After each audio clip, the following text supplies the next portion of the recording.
Hey everybody, welcome back to Let's Play Hearts of Iron 4 New Orders America. Let us continue on for the last left off. So, tensions are scary right now in Britain. De-escalate, 5 points. Our readiness will decrease by 55%. We're already, like, so bad, though. We can't do it because time is not about a run out. Our readiness is not approaching the red zone either. I have no idea what Germany's doing. Like, it's so bad for us. Test situation. Increased naval presence. We're only getting 0.69, which is pretty bad. Operation Angel is not helping us either.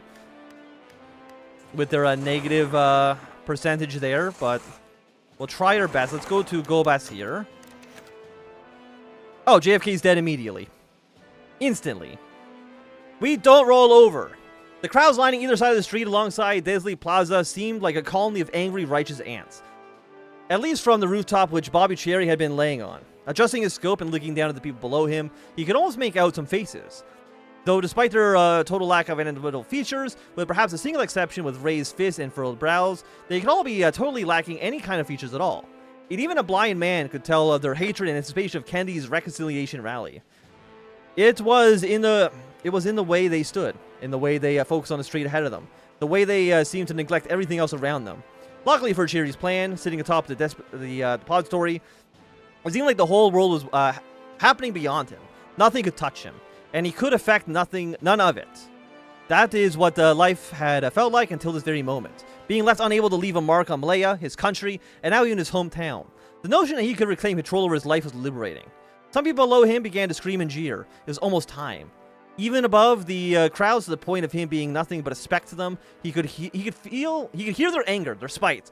All of it culminating in the escorts finally finishing filing around the corner, and the president's car rolling into view. Lining up his eye with his rifle scope, Cherry focused on the sights at the back of the Kennedy's head, a beat past. The crowds flung insults at the president, though too quiet to hear. Were most certainly present, if his uncomfortable demeanor had any part to play in it. Another beat passed. Cherry pulled the trigger. The president's car sped off in front of half the escort, as the crowd dispersed like a smoke after the rain. The amorphous masses peered into his own pockets, fleeing the scene. What is done, is done. Politics will change. RDCD will become the ruling party. Replace the American malaise with the American despair. Political power again goes down. War sport goes down. Stability goes down. We become more progressive, and we'll become more liberal on civil rights issues. What done is done. President Kennedy has been assassinated. America mourns today as the President of the United States, John Fitzgerald Kennedy, has been shot dead on the campaign tour in Dallas, Texas. That president, those behind the shooting remain at large, and the identity and motivation of the gunman, and even where the shots were fired, remain unknown, but investigators having few leads. After the recent disgraceful resignation of Richard Nixon and the sudden and disturbing murder of his successor, the United States is in a state of shock, and there is a great feeling of uncertainty and fear across the nation. When Speaker of the House, John McCormick, rushed to the White House to be inaugurated as president. Few can claim to know what will come next. With the political scene as divided as ever, the MPP is mobilizing to capitalize on the situation, and the American psyche less traumatized and directionless. Okay, let's see if we move you in this direction. Surfmania! President's dead, and you know what that means, boys? It's time for some good music. We're not going to read this one, but you can read that on your own time. Stop doing war crimes, so I stop losing political power, please, for the love of everyone. The village had no name. On the U.S. map of the area, it was called Hamlet 773. Like so many of the others, it was a squalid collection of huts whose inhabitants made their meager living by grazing cattle. It would forever be avoided in pages of history if it wasn't for one ill-fated patrol. And so, in the baking heat of the afternoon, they came. A group of American soldiers strode in the Hamlet 773, guns out. It had been months since any American had come their way, and they all came out to see them. Their leader was a boy with pimples on his face. He indicated the oldest man present, the village elder, and began to shout at him, his voice cracking, his pale face growing red. The elder, unable to speak English, tried to figure out what he wanted, but the boy soon lost patience. He shouted at his troops, and they moved into the huts, ransacking them.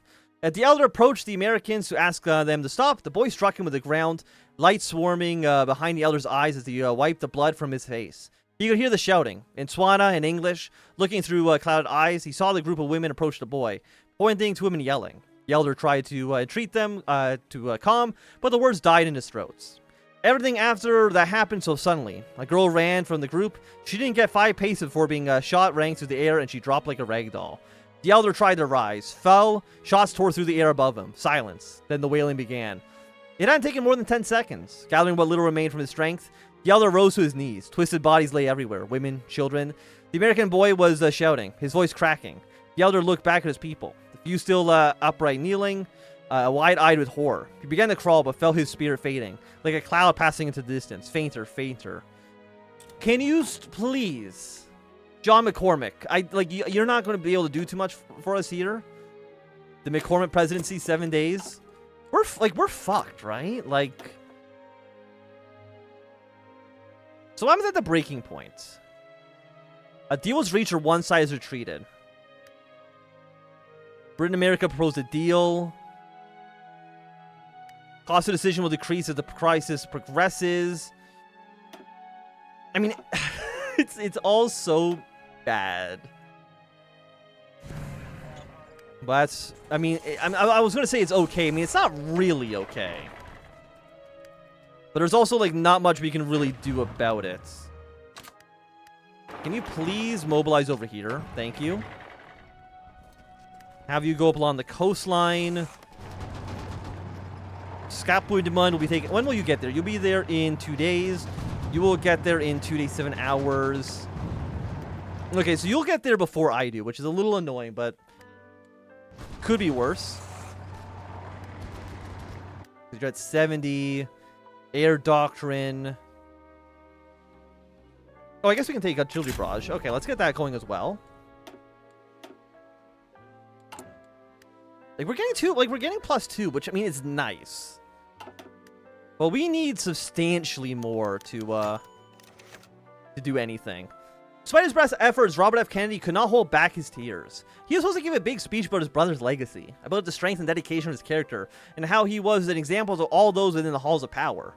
That was true enough, but as he sat in the holding area waiting his cue, he could only think of John as a brother that he had looked up to.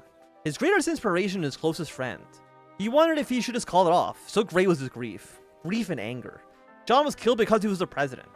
He was the only president besides, and he was only the president because of Republican Democrats. Because of Nixon lying like a bitch and doing everything in his power to stop progress and change. Killing the Civil Rights Act and forcing John to step up to the firing line in the most damnably literal way. The coalition had chewed him up and spat him out. They had used him, just like they had used the entire Kennedy family and dragged their names through the mud. When a staffer poked their head into the room to wave on stage, Kennedy stilted the tears and prepared to give what would become one of the most shocking speeches of his career. After slowly ascending to the podium, he addressed the assembled crowd, giving a short but passionate eulogy in honor of his brother, extolling his candor and his way with words and his dedication to America. The crowd nodded along. Some cried, some bowed their heads, but none of them could prepare what came next. My brother was loyal to the Republican Democrats through and through. He was loyal as they had made every effort to avoid bringing this country truly equality and justice. He was loyal as they charged blindly into the unnecessary and bloody war in Africa. He was loyal as he was loyal as he was ignored until the time where he was needed as a man to clean up their mistakes. He was loyal as the fallout of their ignorance resulted in the loss of his life. He paused as many in the crowd stared agape. At least 2 from the coalition mouthed words of astonishment and curses at him. His next line would live in infamy. I was loyal to the Republican Democrats also. That ends today. Hell hath no fury like a brother scorned. Okay, so if you're going to go this way, you're going to move up like this, move your way over to Umyatha. Okay, and then for you, move your way like so. We need more supplies for our units. I guess actually we probably should take this because that actually connects to the railroads, and that's why you're not connected to supplies. Okay, then. So are you... Nobody's actually moving in to take this, so I guess that'll be my job for now. I mean, I guess it's also my fault. I was the one to abandon it. But hey, I mean, you're now connected, so that's nice.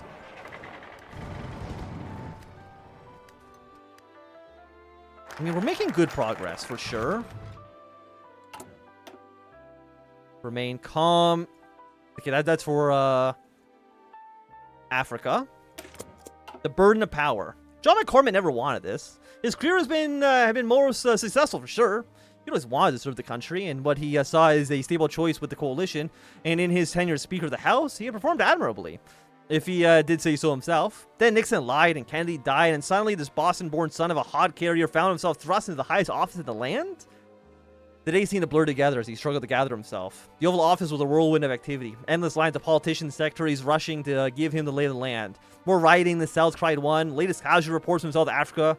Mr. President said another. The podium at the press conferences was another beast. He had lost count of the amount of times he had uttered the phrase, national tragedy and difficult times for us all, in front of flashing cameras over the last few days. Finally, whenever he had found himself a brief moment to relax, he would pick up the newspaper, read all about the grim poll forecasts and the endless rumor mills and the countless reports of protests and continuing civil rights clashes and lives of coffins returning from overseas. One night, sleep truly eluded him, and he found himself in the Oval Office, sitting in the darkness save only for the lights flooding in from the White House lawn. His presidency would not be a successful one. He accepted that.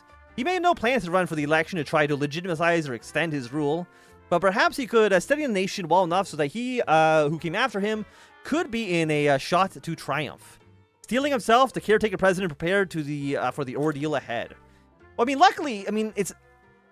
When do we actually choose who is going to be the nominee? Because isn't the election in, like, November? Like, luckily for him, he's only going to be president for, like, 3 months. So, like, his burden is not going to be that extreme. Anybody coming in to move into this province? Okay, we have one Iberian troop, but he'll be there in 2 days. I will be there in 8 days. So, you know what? Maybe it's actually not even worth me looking at that. New friends. Progressive Caucus's head of office was empty as Robert Kennedy entered. He helped himself to a seat and sat patiently as he waited for an indeterminate amount of time. He wondered if what he was doing was too much, or if anyone would take him seriously, given that he had been an establishment stooge for far too long. Still, he had to try. Finally, the door of the office swung open. In walked Scoop Jackson, closely followed by his underlings Nuremberg and Harrington. The three regarded Kennedy curiously, yet hopefully, as he sat opposite him, each shaking his hand in turn. Scoop was the first to speak. This is certainly unusual, but I hear good things about you, Mr. Kennedy. We have a few questions for you before we go any further. Over the next 20 minutes, the impromptu Progressive Committee picked Robert's brain over a wide variety of issues. How committed are you to the Civil Rights Act? Asked Scoop. You agree that the state of healthcare in the country is disgraceful? Asked Harrington. Don't you think this country should do more to protect the environment? Asked Nuremberg. It felt almost like a college debate club, but Robert answered all their questions thoroughly and enthusiastically. As their questioning came to a close, Robert spoke up. The Republican Democrats no longer represent the country, nor are they willing to do what is necessary for its people. I want to join you because I feel like you represent the change that I believe in, and a change that my brother believed in. Scoop glanced sideways to his associates. Nuremberg nodded with a smile. Harrington paused, then gave a small nod in assent. Scoop beamed brightly. It seemed that he had finally found the man he was looking for. Mr. Kennedy, how would you like to be president? Kennedy crosses the aisle. Is there anything that we can have you do? Let's see if we can maybe put a little bit of pressure up towards the north. We want this, again, we want this area so we can actually connect our railroads up together. Unassigned divisions, congratulations, you get to go to Canada. Have fun. How much longer do we have on this? We have 7 days. We're so fucked. We're so fucked, man. Oh my god. Please, just like a little taste of political power, anything. It's all I'm looking for. Okay, that's now been connected. Can all of you redeploy up north a little bit better? See if we move you in this direction. What are you doing? You're falling back a little bit. I'm gonna shrink your line like so. I mean, I'm feeling confident, right? Like, we've taken over a pretty substantial amount of territory. I don't know if we're going to eventually do, like, a peace with South Africa, like some sort of, like, ceasefire. But we'll have to kind of, like, wait and see, right? The NPP election primaries. If the autosave would just complete, thank you.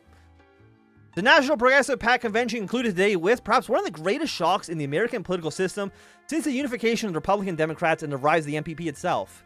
After multiple ballots, with candidates representing each of the many factions of the PAC, including George Wallace, Michael Harrington, and Scoop Jackson, a clear winner emerged: Robert Francis Kennedy. Hal Bobbitt Kennedy, the brother of former President John F. Kennedy, senator and the seventh of the 9 children of the Kennedy dynasty, took the nation at storm with the explosive speech criticizing the party of his family for failing to live up to the people, became the standard bearer of the opposition party just 4 years later, is still a shock that many are trying to come to terms with. Perhaps it was a sidelining of his brother as the scandal emerged in the White House, or perhaps it was simply making a clean break from the corruption of the current administration and his own past to serve the nation. The true answer may be that Robert was infuriated with the president's vetoing of the Civil Rights Act, stalling, if not ending the dream of equality for all races. This issue, which RFK had championed since he first got into politics, managed to obliterate his closest competitor, the segregationist Governor Wallace.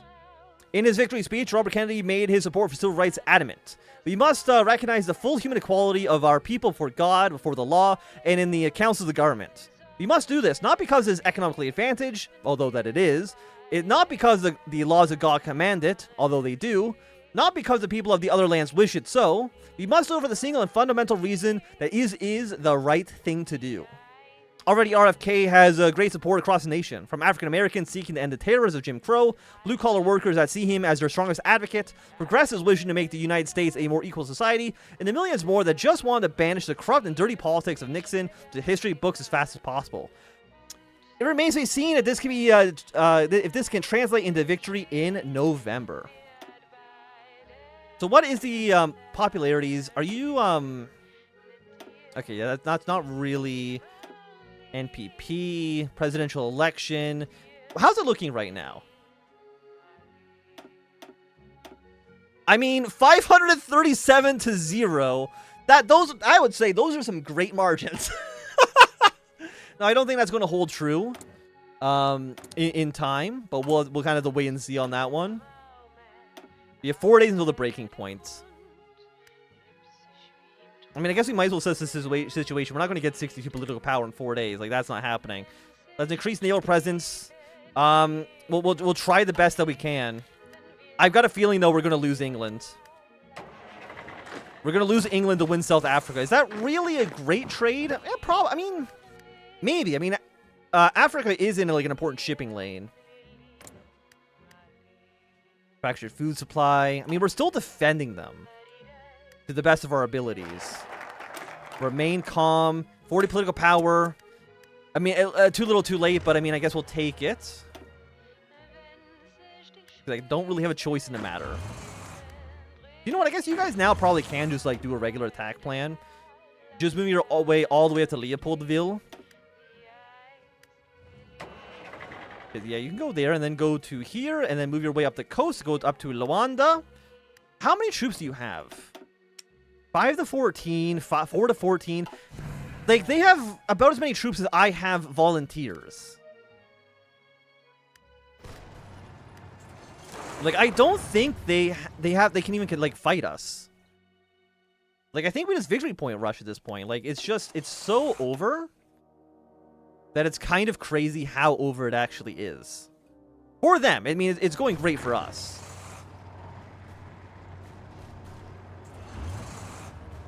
Okay, you're at 71. Units advancing where they can. I mean, they've lost Madagascar, but that is going to go and align themselves with the Japanese, which is not really what we want to see. Germans retreat from the canal. In a stunning and humiliating move, Germany has unceremoniously withdrawn its forces that were threatening to invade England. Without any agreement to address its state of security concerns, the retreat has all but signified the end of the Channel crisis that has gripped the world for the past few months.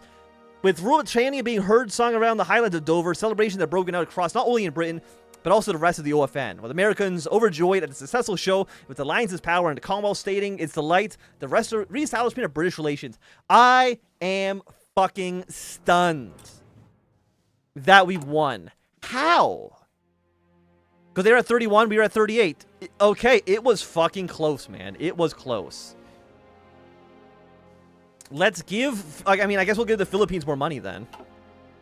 I am absolutely blown away that we were able to somehow pull that out of our ass. It was close. Like, again, like, it was, what, 7%? And we didn't even need to negotiate with them. We just won. And Germany has lost after, like, okay, let's look at the Cold War. We haven't looked at that, we haven't looked at this in a while. 2439 versus 1301 and 1462. Total victory in the Canal. We have won in Malaya. We've lost in... Okay, so that's Haitian Civil War still ongoing. Philippine landing was a -50, but honestly, I think we did relatively okay. All things considered. Poll's been updated. Are we... Like, okay, is this broken, or are we genuinely going to win every single seat in the White House? I think we might win every seat. But until then, I think it's going to be a good time for us to end this episode. If you enjoyed, thumbs up. Not enjoying, thumbs down. You want to see more, subscribe, and goodbye.